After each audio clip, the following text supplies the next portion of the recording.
I would say that is where you find someone who is taking bangi in a garbage heap, laughing, and you're wondering, why is this man laughing?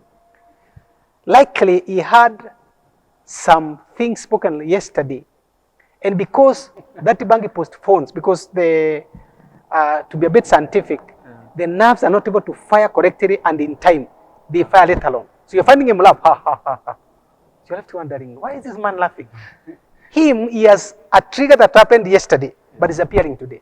Wow. This is of a student who is waiting to do mathematics, and is taking bangi today, and is doing mathematics today. Likely the firing of that mathematics answers will come tomorrow. So he has done an exam, he's not able to see anything, and he hands over the paper, and he gets a 0. But tomorrow morning he's remembering, by the way, that sum, that calculus thing, I could have done it this way, but the time is gone. Now, the demands from the environment, I've spoken about parents, I've spoken about peer pressure, where we have a lot of people wanting us to be what we are not. And worse is now when it is coming to the media, because media is part of our environment. It is helping us to do a number of things that we didn't know. For example, we have found some people, I don't know what they call it, sometimes when they put their trousers just below their buttocks. Is it below about the buttocks? What you have said that. Now, we do not know where it came from, but because it is, we are calling it fashion. Now, that is part of peer pressure. Now, we realize that some of us, because of that peer pressure, including adults, by the way, of peer pressure. Let me not talk about the youth only. You have seen someone with a mansion somewhere, and you are thinking, how can I build that mansion? Now, that is why some of them, they are going and taking a KEMSA money because they want to be like, and that's a psychological problem. As a matter of fact, if you go to Madare Hospital, you realize there's a disease they call kleptomania. Kleptomania is defined as excessive urge to steal. That's a psychological problem. That excessive urge to steal now can make you, now because you desire to do what people have and you don't have, you will end up doing things wayward, things that are not supposed to be done so that you can get that. That is still environmental, and it is bringing mental health problem to our people. Now, let me connect it now with what is happening in Kenya today. If you steal such amount of money and you build whatever you build, now the government is after you. What will happen? At night, you become a night runner because you're running away from the government. Now, this one does not give you peace. Now, still at the environment, I want to bring in the fact about sleep. This person who is being looked after by the government because he has stolen will actually not be able to sleep well. Now, science has it that if you do not sleep well, there's likelihood that you may end up getting mental health problem because there's a part for sleep according to the plan of God as nature. Now, I think I've connected a lot of things, so for me to arrive where I've arrived, it is important for us to understand that. Now, the other issue that maybe we are saying about prevention is when you hear that there is a mental health problem in our house, it's important for you to be checked. Now, somebody said that prevention is better than cure. Now, we are also saying that in the area you seek intervention when you have a problem, the better. The better because if it's an issue of stress and you're able to deal with the stress, where now you go to a counselor, is able to sit with you, help you to discuss a few things pertaining to your life. He's able to assist you to go around some of the things that are disturbing you. There is likelihood that now you will avert that depression, which could have been as a mental sickness, by now taking care of a few things that need to be taken. That is why we are saying, if you understand that you have some difficulties, speak it up. Now, the other prevention I would come to, still under social and environment is, now I'm calling it social now, is interacting with the people. Now, we have a problem with the people who are called loners because they seem to be, they want to stay alone, they want to do things alone. This could be a personality of some kind because we have different types of personalities. However, even those loners need to have somebody they can confide to. Now, somebody in our layman's language here, the problem shared is problem half solved. But it's important for us to have a friend. A friend is good because this person will help you to unwind some things that are going around you. That if you are maybe at the place of work you are at a difficult moment, you come back home, you're able to meet with somebody. That is why we are saying, I think I would diverge a bit, that when you're choosing a partner, a life partner, it's important for you to have someone that you can confer with. That's a topic for another day. So very important for us to have somebody that we can talk to, we can agree, we can tell what we are going through, we can open up to, we can have some time with. And finally, on prevention, I want to talk about something that looks like they are either Indian or Wazunguish. Now, there's something we call me time. You can't be everything in the world. So you need your own time. Now, part of this time is number one, maybe to connect with the higher power. Now, believers and Christians will go to church and pray. This is very important and key for us, because when you pray, you know, the Bible says we carry our burdens, we cast our cares, we cast our burdens to the Lord because He cares for us. Now, when they are there, we can walk and say, wow, and we feel nice because we have given. Now, me time also helps us to understand who we are better. Because like I said, for you to understand yourself, you need to take stock of yourself. Now, unless you have your me time, and this is what us as Kenyans, we do not know, that we need to sit down and sometimes think about myself. And maybe I can give a simple teaching about that, if you allow me. What you usually say is just sit upright, put your hands on your lap, and somehow try to listen to yourself. Now, as I have been speaking, and when I came, I'm sure you are not hearing whether you have a heartbeat or you're not able to count your breath. But if you put your laps here and keep quiet, and there's a way you can block any other sound around you, including that vehicle which is passing, there's a way you can block it from your mind, from your mind. And if you do so, what happens with you is you are able to hear or feel yourself. You are able now to feel your heartbeat. You are able to take some few breaths and count them. Now, if you start counting your breath, I can hear 1, I can 2, I can hear 3. It means you have blocked anything else outside. Now, if you start feeling your heartbeat, then you are better off. Because that time, everything else is away from me. It is me and myself. And then from there, you're able now to reason with yourself. Now, you can either reason with your God, either look at the things that maybe you have done well and appreciate yourself. Because that's one of the things that you do not know. Many Kenyans don't know how to praise themselves. And it is one of the things that we're teaching people, because we have realized it is helping us as an individual. And then look at, what am I able to do? I'm not able to do this. I'm not able to do that. Then you ask yourself, what can I do? Now, what we tell people is, what you're not able to do, leave it for them.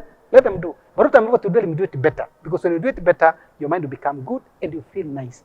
Now, that feel nice is very key for us. It takes care of yourself. And somehow, some of us don't have mental illness because we are able to understand ourselves. And sometimes tell us every morning, wow, I am grateful. That's me. And I thank God. You dress well and you say, ah. Now, that's one of the problems that we have. People are not able to appreciate themselves. Basically, those are some. There are many. Those are some of the things that we need to do to prevent getting these mental illnesses. Thank you so much for all those insights on prevention. First of all, you've talked about self, expectations from parents, peers, and the environment at large, the social environment around you. But I want to take you back to something you talked about on Bangi. Yeah, this might stem into probably a myth. Are there some more, let's say, 5 main myths and misconceptions about mental health that may be out there that you might need to correct? For the question about the myths and what we call myths and misconceptions, we have myriad of them when it comes to mental health problem. Because number one, people believe, and that's one of the myths, that the mental health problem is only when you are admitted in a psychiatric hospital. Without understanding, because if you look at my definition, I said you function optimally, emotionally, psychologically, and also your environment. Now, it's important for us to know that mental health problem material from very simple things that we do, so that they grow to what now people know to be the real problem. So that when you know a depression can come from just a mere stress and burnout from work. So that when you avoid them, you're avoiding the bigger thing that we know. And it's a myth, because some people believe when you are stressed, in stress, that's what they say. It's just my stress and it will go. It cannot go just like that. You need to do something about it. Now, the second myth that I want to mention is the myth about who is it that is sick. Now, sometimes we usually look at that one, and we don't look at ourselves. We look at that family that we know. It's a myth, because although it is true they are sick, So we think we cannot be sick. That's how it becomes a myth. I cannot be sick because I don't belong to that family. And I have said that we have some genes that are within us. If they are only given a good environment, they can grow and they become psychotic. And we don't know who has. Now that's the other myth. Now the other myth is now with some other issues that are attached to the mental health problem. For example, drinking. Those who are taking 1 for the road or 2 for the road or 3 for the road or for the shamba, I don't know what they take for. It's important for them to know that there is what we call a substance and alcohol-induced psychosis. So that the myth that I am just taking for the sake of it can actually multiply to become the problem. So that myth needs to be wiped out, that it don't stop drinking. I mean, just stop drinking as it is said.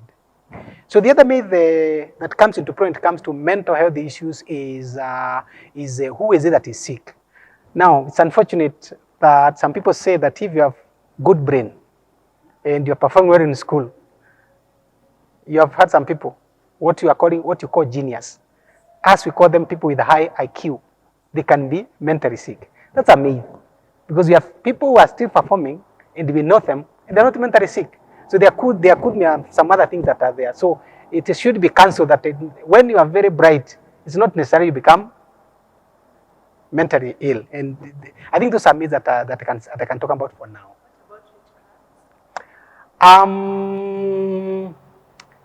Witchcraft. Yeah. That because I told something, somebody goes to Kambani and come back. Yeah. Sorry, Meru, not to Kambani. Goes to Meru and come back, or Masai and come back. These are some of the gray areas when it comes to mental health issues. Because you see, there is a place for mental health and spirituality, mental health and culture. There is all that come into play. I may not actually pass it was because of it, because those that have been, some of them, they have been told to be, and when they come and give them medication, then they get better. In mental health, sometimes you may not get healed, but you can become better. So if they are becoming better, does it mean that we ourselves in the hospital are also witches? I don't know. Those are gray areas that we tread carefully because we are not very sure. However, remember, witchcraft comes with the beliefs. And the beliefs as something to do with the inner person. Just as we said that if you want to build your self-esteem, it has to do with the inner person. So basically, those are some of the things that come into play. Witchcraft, the other thing that I want to say about witchcraft is when you go to a witch, and I've never gone, but I hear that there are some things they say. There are some sayings they say to you. Just as if you tell a child, well done, good, I mean, you're very nice in this, the child feels high, is able to do well. So what happens there? So basically, it has something to do with the inner person, the understanding of the same person. I think that's what I can say about that. But thank you for the question. You told me to talk about treatment for the mental health issues. Yes, treatment. As I said, it all begins with self. What you call self-care. And we insist on self-care, self-care, self-care. Because if the self does not take care of yourself, there's nobody else that will take care of you. In fact, it's important for you to understand that is you are the only one who can love yourself and love yourself better. If you don't love yourself, other people may, but in part. When things become bad, they run away. So self-care is where I am saying, number one, I'm able to know myself, I'm able to understand myself, and I'm able to do some things myself to prevent myself from getting that problem. So that even if I have the problem, there's some things I do. For example, when I was coming, maybe I give an example. When I coming, I was a bit worked up by a few things that happened on my way to come. And actually, that's why I came a bit late. So mimi nimezoea kwa gari yangu kuweka music. Now this music sometimes I found myself clapping. I was a bit bitter, I was a bit unhappy.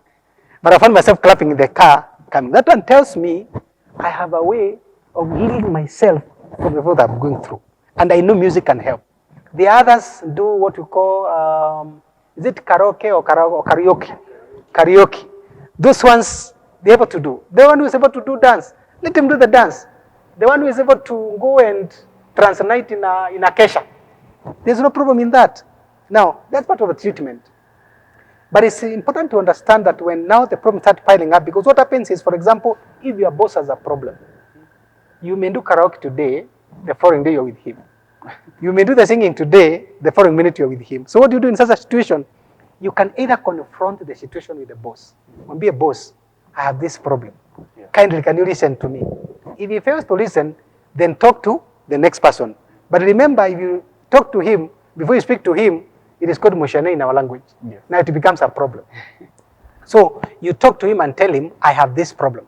If he does not listen, you can do some other options. Some people have left a job because for the sake of your mental health status, you can leave a job and you'll be at peace with yourself.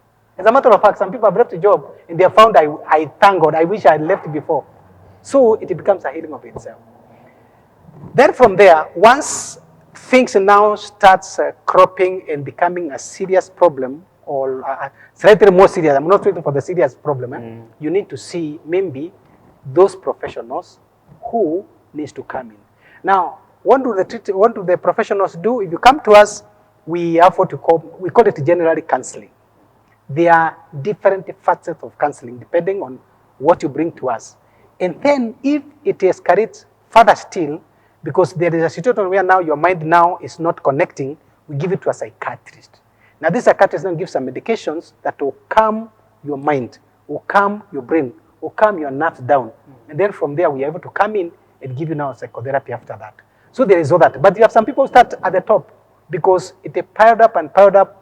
So you realize you're just working with the front part of the trouser at the back, I mean behind. Yes. So once it reaches that level, there is a need for psychiatrists to come in. But before that, we need to understand how did it come to itoke mbele kuja upande alafu iende nyuma. So before it reaches behind, we need to come in and help this person so that able to get well. Now, when you go to a psychiatrist, there are some different kind of medications they give. And these medications, sometimes, we have found some people have some psychiatric problem taking them forever. Or, as you continue taking the daktari may taper them down, or may bring the dosage down, and then you may, sometimes you wind out of medication. But these are some of the things that we need to talk as treatment, because that's the whole topic that need to be covered as treatment. Basically, I think that we can say about myths, misconceptions, and also treatment of psychiatric or mental health problem. I don't want to put that to a psychiatric because it has some other connotation, that mental health problem. But then, just on the question of treatment, what is like the duration of treatment? How long does it take? Is it patient-based or is it time-bound? Thank you for that question. Treatment, because like I said, when you are being done, counseling is part of treatment. Yes. When you're taking medication, is part of treatment. Yes. I think we should have begun by speaking about these psychiatric diseases, because now when it comes to treatment, there is a disease which has been found in that person. We have some diseases that start early in life.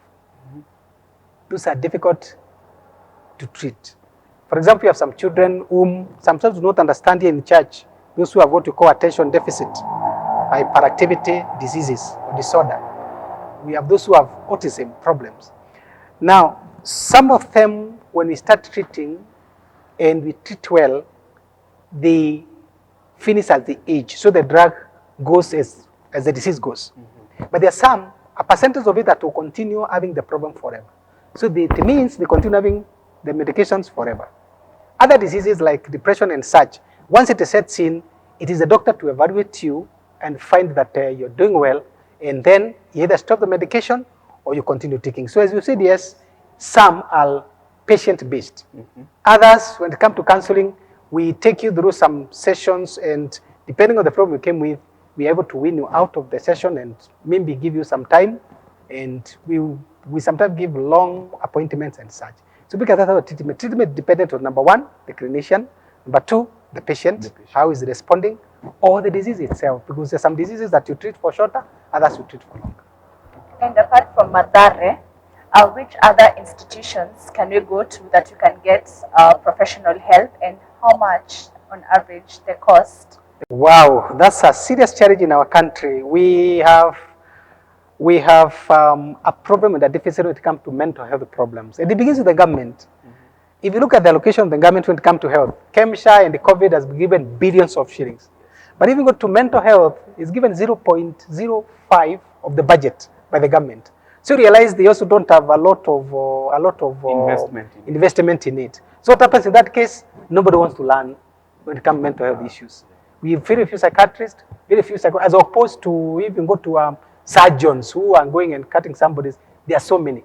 So psychologists, this is an upcoming profession which was not known some years back, but we are glad we are reaching somewhere. Now, the question was where?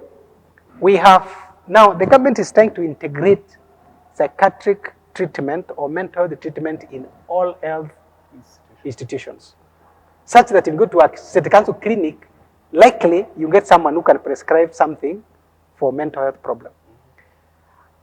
Psychologists who do counseling and the major preventive bit of psychiatric problem are rare and they are few. But still, the government is trying, because I have heard them say, at least in every ministry now, there is somebody called a psychologist. And they are trying to send them now outside, maybe the departments and such. But we have institutions that are now furnished with that problem. For example, we have the mother teaching and the referral hospital being the major. And then we have some other hospitals now like Kenyatta and other areas where psychiatrists have been sent. But you go to rural areas, you find nobody wants to go there, the professionals, they want to remain within the town. So it becomes a serious problem because of that. Now the cost is dependent. It's dependent because although that dependent has also another problem inside it, that if you go to a psychiatrist in a government hospital, you charge you very little. But you write some medications that you go to a chemist and buy costly. Yes. Then going to a hospital that is processing all those drugs so that once we prescribe, we're able to give you.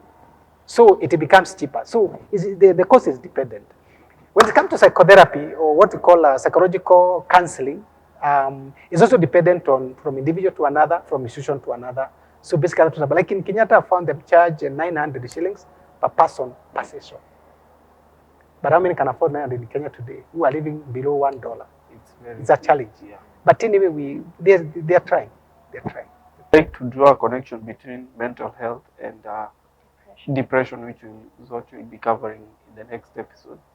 Is there a relation? Probably you can give it as your parting shot. Thank you for that. We will cover depression next, but it's important for us to understand, like I said, that major illnesses comes from the failure to take small things that we've spoken about. So that now when it comes to depression, we have what we're calling stress, anxiety, now which may lead now into maybe burnout at a place of work, which now may grow into depression. Now when it comes to depression, they are of different categories, different levels, so that now we have some people who are depressed and they're just at home and they're quiet. But there are those who are depressed and they have some other conditions that we'll give the name as we meet in the next meeting. I think that I can say, and thank you for that. What can you tell fellow Kenyans outside there that are looking up to? Thank you. I think I want to say there's no health without mental health. There is no health without mental health, because anything else revolves around our mental well-being. Now, when we are mentally stable, we can do anything and everything. When we are mentally disturbed, even if we are in which office, we may not be able to perform. And that's why it's important for us to understand this. And then number two, important for us to understand that mental health comes with a lot of other things attached to it. So that when we come to the next discussions, we'll be discussing a few things pertaining to those other conditions that comes with the mental health. And that's why we are here, and we are grateful. Kindly join us next time if you can. Listen to us and get help. Thank you so much. There you have it, viewers. Today was all about mental health, and indeed, the state of the society can be weighed by the level of mental health, and this is a very important topic that cuts across. It doesn't matter if you're a child or an adult. This is a topic that we really need to focus on. I have been your host, Nelly Kirote. And I've been your co-host, Keith Kinoti. Today we've talked about the signs of mental health. What can you look at within your family, within your friends, and see that probably this is something we can step in early enough and prevent. We've also talked about prevention, debunked some of the myths and misconceptions around it, and we've also gone into treatment. Where can you go for treatment? How can you find help for somebody that you believe to be mentally ill? And something that I've taken away from this show is on the subject of self-care, one thing that you can always look at is just say, if you're in trouble and you do not seek for help early enough, then it means that you're okay with being in trouble. But also, there's a caveat to this. This might lead to a bigger problem in the future.